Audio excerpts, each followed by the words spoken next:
Let's say your student asks a question into ChatGPT. Write a paragraph about the water cycle. Within seconds, they get a full answer. Now what? This is the moment to teach something powerful. Don't just read it, question it.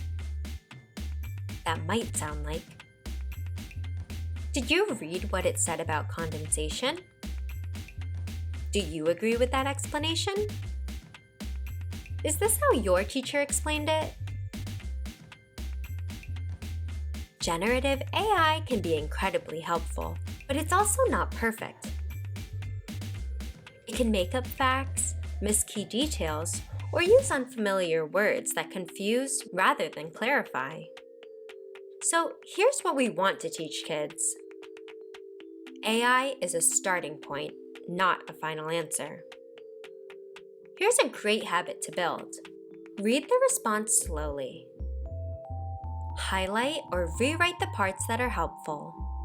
Use your own words to explain it back. Check for errors or weird phrasing. This is the same logic we use when reading any source. Is it accurate? Is it biased? Do I agree? We can even model this with younger kids. Try reading an AI-generated story together and saying, I like that ending, but what would you change? When students take time to process and reflect, they grow as thinkers, not just as task finishers. This is also a great chance to talk about digital citizenship.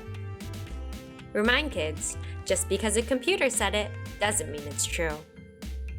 Thanks for joining us. Subscribe to Twinkl Teaching Resources USA for more videos.